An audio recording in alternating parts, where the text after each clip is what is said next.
Students, आज की इस वीडियो में हम डिस्कस करेंगे वायरल डिजीज़ के बारे में।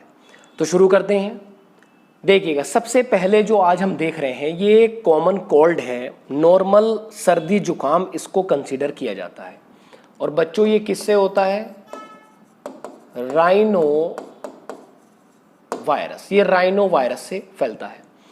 बच्चों, राइनो वायरस जो है ये सबसे कॉमनली मिलने वाला वायरस है और इजीली ये हमारे आसपास मिल जाता है। और जब हम बात करते हैं इन्फेक्शन की तो ये बड़ी तेज़ी से फैलता है, इसलिए इसको मोस्ट इन्फेक्शियस हम कंसीडर करते हैं। बहुत ही संक्रामक, ये तेज़ी से फैलने वाला एक वायरस है। मोड ऑफ ट्रांसमिशन की अगर आप बात करें, बीमारी हमें कैसे होती है, ये बीमारी कैसे फैलती है?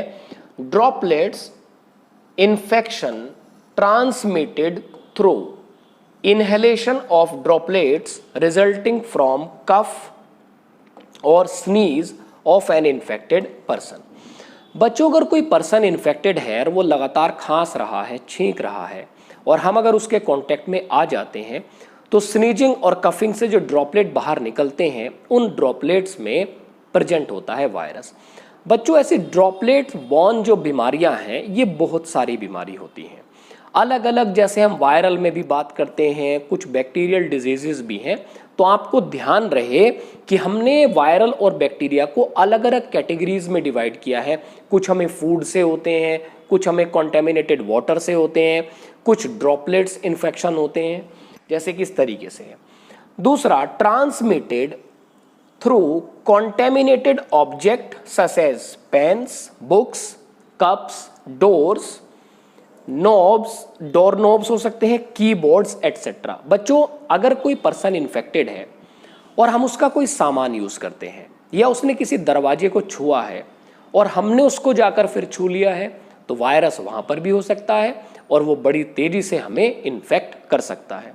इन्फेक्टेड पर्सन का अगर आप कीबोर्ड यूज करते हैं, माउस यूज करते हैं, उसका पेन यूज करते हैं, बुक यूज करते हैं तो ये बीमारी आपको बड़ी आसानी से फैल सकती है। सिम्टम्स की हम बात करें तो आप देखिएगा ये एक स्ट्रक्चर है।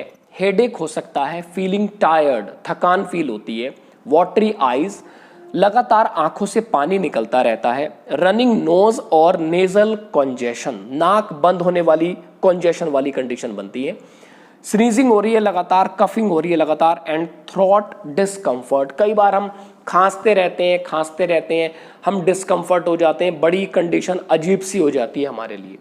Rhino virus infect nose and respiratory passage but not the lungs. बच्चों, ये पॉइंट याद करने वाला है, ये पॉइंट इंपॉर्टेंट है।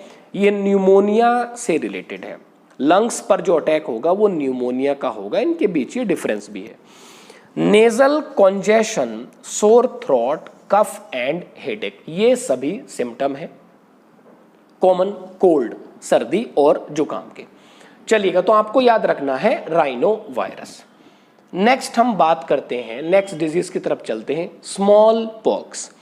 बच्चों, काफी समय पहले जब स्मॉल पॉक्स का ट्रीटमेंट नहीं था, ये बीमारी बड़ी डरावनी हुआ करती थी और बहुत बड़े लेवल पर ये बीमारी फैली और इसने बड़े ही लेवल पर डिस्ट्रक्शन किया। बहुत सारे लोगों को इसने मार दिया, बहुत सारे बच्चों की भी डेथ हुई जब तक हमारे पास इसका ट्रीटमेंट अवेलेबल नहीं था। अगर हम बात करते हैं स्मॉल पॉक्स के बारे में तो ये फैलती है वेरियोला वायरस। वेरियोला वायरस, बच्चों वायरस का नाम याद करना है। मोड ऑफ ट्रांसमिशन है coughing, sneezing, fomites, droplet inhalation. Fomites का मतलब होता है बच्चों, जो इन्फेक्टेड पर्सन है अगर वो किसी चीज को छूता है और हम उसको छू लेते हैं जाकर, वो किसी गिलास को छूता है, किसी टेबल को छूता है, तो कई बार ये वायरस वहां से भी हमारी बॉडी में आ सकता है। ये देख पा रहे हैं आप symptoms, start with high fever, chills, rash appear. Fever, chills, ये शुरुआत होती है। और बच्चों, इस शुरुआत से हम ये तो पता नहीं लगा सकते कि हमें स्मॉल पॉक्स हो गया है, लेकिन धीरे धीरे फिर क्या होता है, रैश अपीयर होते हैं on face and then rest of the body. जैसा कि आप इस डायग्राम में देख पा रहे हैं कि एक लिम्ब है, एक हाथ ऐसे रखा हुआ है, ये कुछ रीजन है हाथ का, यहां पर आप देख रहे हैं रैश अपीयर हो रहे हैं। Sometime small vesicles with fluids, छोटे छोटे वेसाइकल्स दाने लाइक स्ट्रक्चर बनने लगते हैं और उसमें एक फ्लूइड भरा होता है। उसके बाद vaccination are also available today, आज हमारे पास स्मॉल पॉक्स को लेकर पूरी तरह से वैक्सीनेशन प्रेजेंट है। This was discovered by Edward Jenner in 1798। Edward Jenner ने, ये एडवर्ड जेनर आप देख पा रहे हैं, एडवर्ड जेनर ने सबसे पहले 1798 में स्मॉल पॉक्स की वैक्सीन की डिस्कवरी की थी। इवन इन्होंने काउ पॉक्स से रिलेटेड एक एक्सपेरिमेंट किया था जो स्मॉल पॉक्स को पूरी तरह से प्रिवेंट कर रहा था, तो हम डिस्कवरी का क्रेडिट देते हैं एडवर्ड जेनर को। जैसे कि आप देख सकते हैं smallpox, monkeypox vaccine, ये हमारे पास पूरी तरीके से अवेलेबल है, जो नाउ ए डेज हम ट्रीटमेंट में यूज कर सकते हैं। Smallpox has been eradicated from the world, ये आप लोगों को पता होना चाहिए। स्मॉल पॉक्स को हमने पूरे वर्ल्ड से इरेडिकेट कर दिया है मैक्सिमम।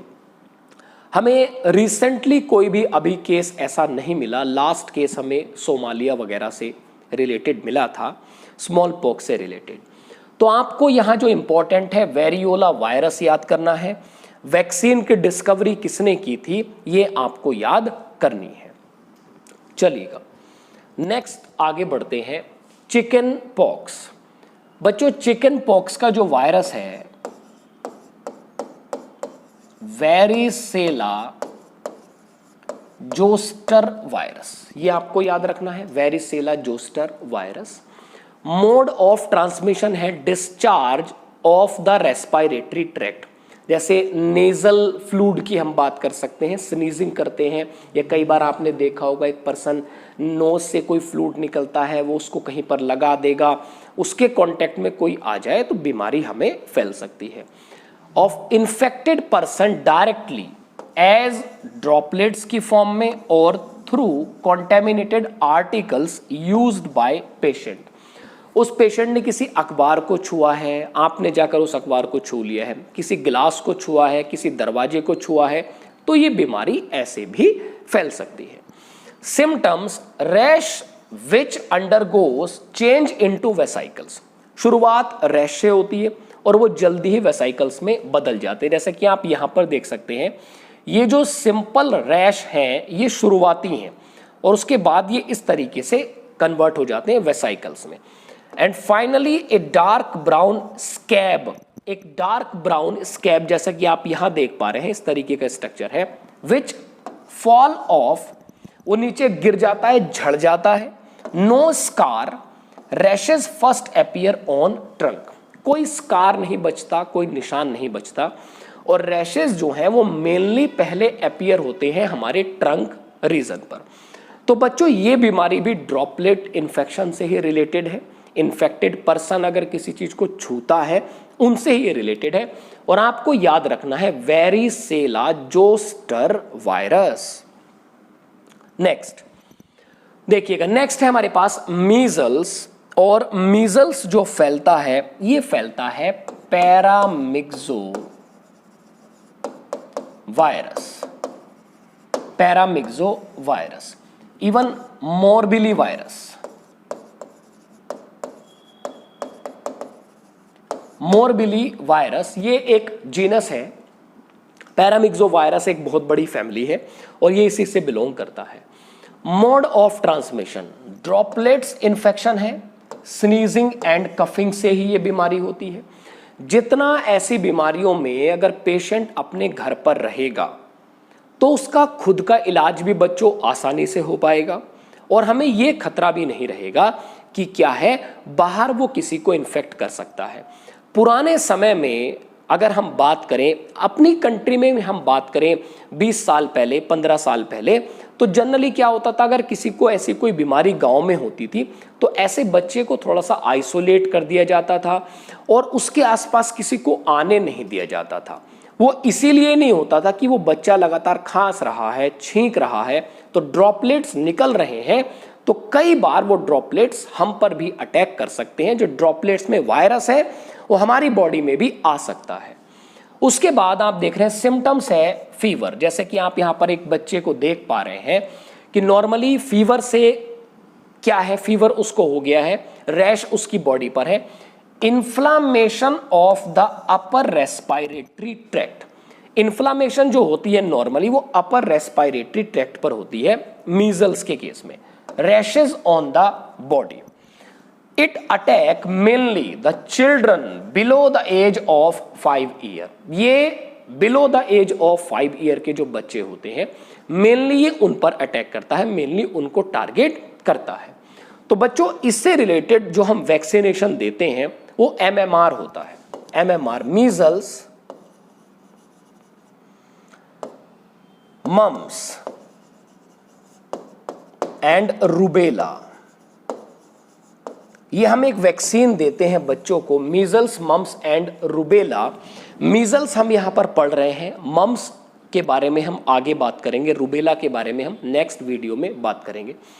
तो बच्चों जितनी भी बीमारियां हमारी रिलेटेड है ड्रॉपलेट इन्फेक्शन से, उनसे बचने का यही तरीका है कि हम मास्क लगाएं, अपने फेस को, नोज को हम कपड़े से ढकें और ऐसी बीमारियों के संपर्क में आने से बचें। और जिन लोगों को ये बीमारी है वो अपना प्रॉपर ट्रीटमेंट कराएं और आइसोलेशन में ही वो रहें, तभी हम इन बीमारियों से बच सकते हैं। तो स्टूडेंट आप इस वीडियो को देखकर अच्छे से समझने की कोशिश करिएगा वायरल डिजीजेस के बारे में, और आप जुड़े रहिएगा मेरे YouTube चैनल ज्ञान गंगा जूलॉजी से। नेक्स्ट वीडियो में हम आगे की कुछ डिजीज को कवर करेंगे। Best of luck students and thank you so much.